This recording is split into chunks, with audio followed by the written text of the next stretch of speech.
Hello and welcome to CoinStudy. This video shows how to grade Jefferson nickels.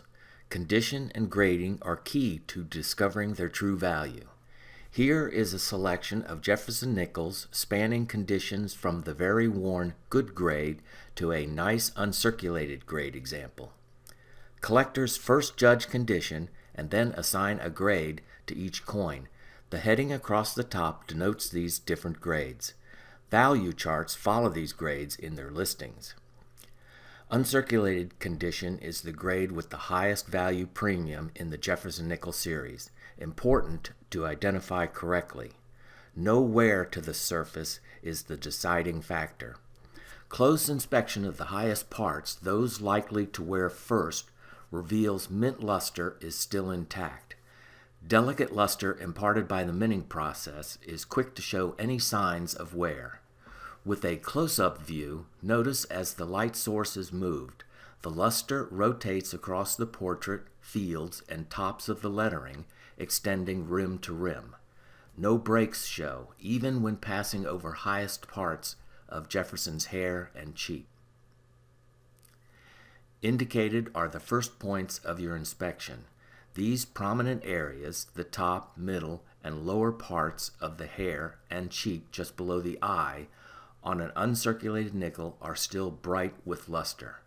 On the reverse, the high relief lines of the triangle over the columns is an area of fine detail to inspect for wear.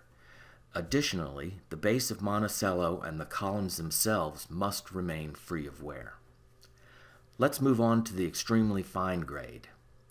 Light wear is beginning to show. Gone is fine luster, and overall cast is now the dominant color.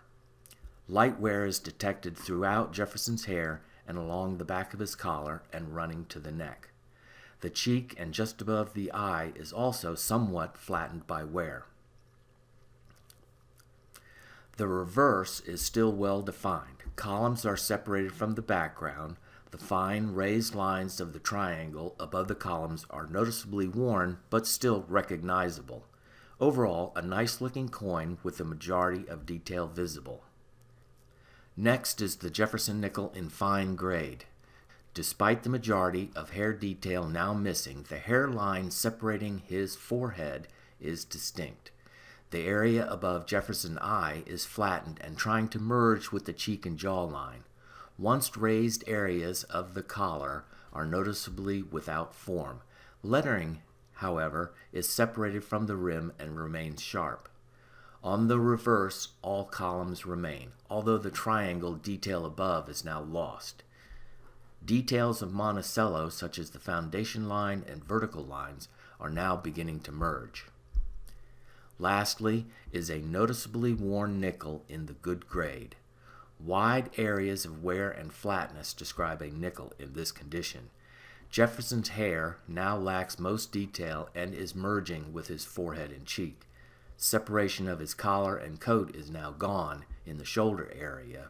Wear is now extending to the rim. Lettering is also beginning to touch the rim. Viewing the reverse, Monticello is now without the column details. Once bold, the steps and gable above the columns are also hard to recognize.